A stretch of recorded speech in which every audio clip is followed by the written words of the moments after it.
నేను మీకు గుర్తు చేయదలుచుకున్నా. ఆనాటి ప్రభుత్వం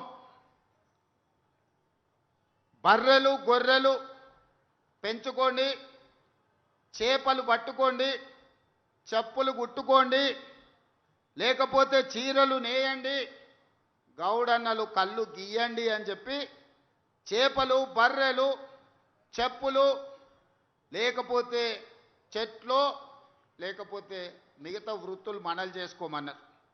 ప్రభుత్వం వీటికే మనల్ని ప్రోత్సహించింది ఆనాడు.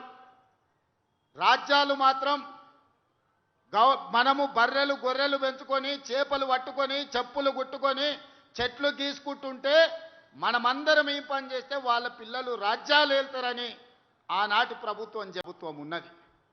మీరు ఎక్కడికి పోవాల్సిన పనిలే, మీ దగ్గరకు వచ్చిన నీ ప్రభుత్వం మాదయ అని చెప్పురు. రెండోసారి 117 సీట్లతో గెలుస్తాం. మీరు ఏడికి పోకండి, మీ దగ్గరకు వచ్చిన కూసబెట్టి పోసినంత సేపానికి ఒకటే పురయ్యా, ఈ ప్రభుత్వం మనది, ఈ ప్రభుత్వం మనది, దీన్ని మనం కాపాడుకోవాలని చెప్తారంటే 117 సీట్లు ఖాయమయ్యా. అవునా? అవునా? మాట ఇస్తుర్రా? మాట ఇస్తుర్రా? ఇస్తురు కదా అందరు. మీరు అందరూ గట్టిగా ఏం పని గట్టిగా చెప్పండి. ఇప్పుడు నాకు నమ్మకం కలిగింది. చివరగా కేసీఆర్ ముఖ్యమంత్రి అయితే ఏముంటుంది, కాంగ్రెస్ అధికారంలోకి వస్తే ఏముంటుందో మొన్న వరంగల్లో చెప్పినా, ఇప్పుడు ఈడ కూడా నేను మళ్ళీ చెప్పదలుచుకున్నా. కేసీఆర్ ముఖ్యమంత్రి అయితే ఆయన కొడుకు కేటీఆర్ను వర్కింగ్ ప్రెసిడెంట్ చేసుకున్నాడు. కాంగ్రెస్ పార్టీ అధికారంలోకి వచ్చి రేవంత్ రెడ్డి ముఖ్యమంత్రి అయితే సోదర్ మహేష్ గౌడ్ని కాంగ్రెస్ పార్టీ ప్రెసిడెంట్ చేసినాం.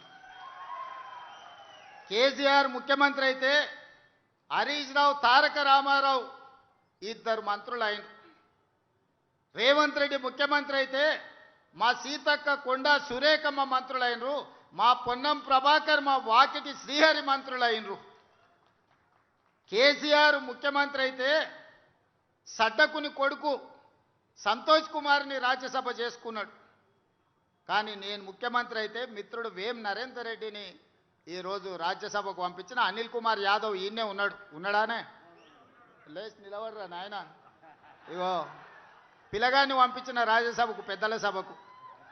నేను ముఖ్యమంత్రి అయితే అనిల్ యాదవ్ హైదరాబాద్ నుంచి రాజ్యసభకు పంపించిన పిల్లగాడు ఎట్లున్నాడు చూడు, గట్టే కుస్తీ పైల్వాన్ లెక్క.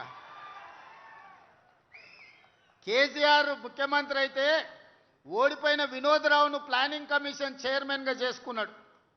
కానీ నేను ముఖ్యమంత్రి అయితే కోదండరామ్ గారిని ప్రొఫెసర్, తెలంగాణ సాధించిన ప్రొఫెసర్ను ఎమ్మెల్సీగా నియమించిన.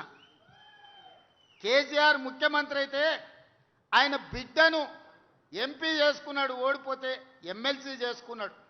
కానీ నేను ముఖ్యమంత్రి అయితే వీరనారి చాకలి ఐలమ్మ మన్వరాల్ని మహిళా కమిషన్ సభ్యురాలుగా చేసిన మొట్టమొదటి మళ్ళీ తెలంగాణ ఉద్యమంలో అమరుడైన శ్రీకాంతాచారి తల్లిని శంకరమ్మను పబ్లిక్ సర్వీస్ కమిషన్లో సభ్యురాలుగా నేను చేసిన. ఇవాళ ఆయనదేమో ఫ్యామిలీ జస్టిస్, నాదేమో సోషల్ జస్టిస్. సోదరులారా, అది దొరల న్యాయం, నాది సామాజిక న్యాయం. ఆయన ముఖ్యమంత్రి అయితే దయాకరావును మంత్రిని చేసుకున్నాడు. నేను ముఖ్యమంత్రి అయితే అడ్లూరు లక్ష్మణ్ వేదిక మీదనే ఉన్నట్టు మా సోదరిని ఈరోజు దళిత బిడ్డను ఇవాళ మనం మంత్రిగా చేసుకున్నాం.